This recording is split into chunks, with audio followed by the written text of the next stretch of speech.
ئەنجومەنی وەزیرانی هەرێمی کوردستان کۆدەبنەوە و تاوتوێ چەند پرسێکی گرنگ دەکەن. نرخی دۆلار گەیشتە بەرزترین ئاستی خۆی. هاوکاریەکانی هێزەکانی هاوپەیمانان بۆ هێزی پێشمەرگە خرایە سەر هەژماری وەزارەتی پێشمەرگە. سڵاوتان لەبێ سومەیە ملەتی وارۆسی هەواڵتان پێشکەشەکە.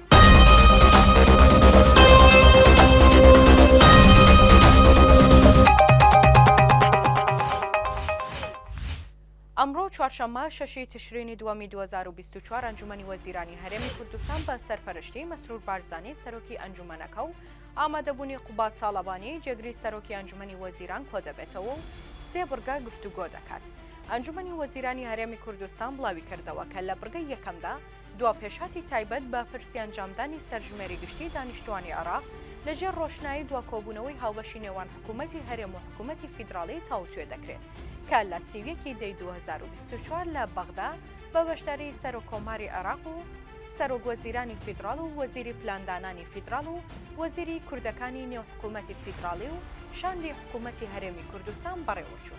لە بڕگەی دووەمدا دوا پێشاتی تایبەت بە بارودۆخی دارایی و موچە و بابەتی ژمارەی وەزیفی فەرمانبەران و هەندێک ڕێکاری نوێی وەزارەتی دارایی فیدراڵ بۆ موچەی مانگی تشرینی یەکەمی ساڵی 2024 و ئەنجامی گفتوگۆکان لەم بارەیەوە دەخرێتە ڕوو.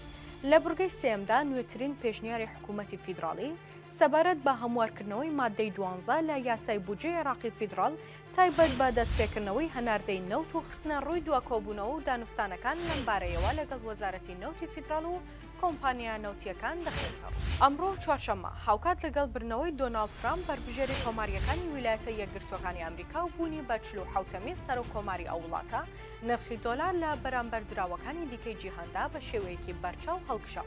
شارەزایانی ئابووری دەڵێن ئەمە بەرزترین نرخی ئەم دراوەیە کە لە ماوەی 4 مانگی ڕابردوو تۆمار کراوە.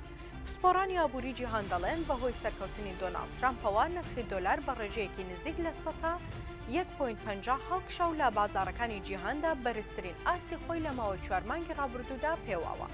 لە عێراق و هەرێمی کوردستانیشدا نرخی دۆلار هەڵکشاو و لە هەندێک شوێن دۆلار گەیشتە 150 هەتاکو 152,000 دینار. پێدەچێت لەگەڵ برنەوەی ترامپ ئابووری جیهان دیسان گۆڕانکاری بەسەردا بێت و بێگومان هەرێمی کوردستانیش دەکەوێتە ژێر کاریگەری ئەم گۆڕانکاریان. ئەمڕۆ چوارشەممە شەشی تشرینی دووەم وەزارەتی پێشمەرگەی حکوومەتی هەرێمی کوردستان ڕایگەیاند دوای ئەوەی هاوکاری هێزەکانی هاوپەیمانان بۆ هێزی پێشمەرگە خرایە سەر هەژماری وەزارەتی پێشمەرگە بەڕێوەبەرایەتی گشتی بودجە و بەرنامەکان ژمێرگیاری سەربازی ڕێکارە جارایی و ژمێرگاریەکانی ئەنجام داوە.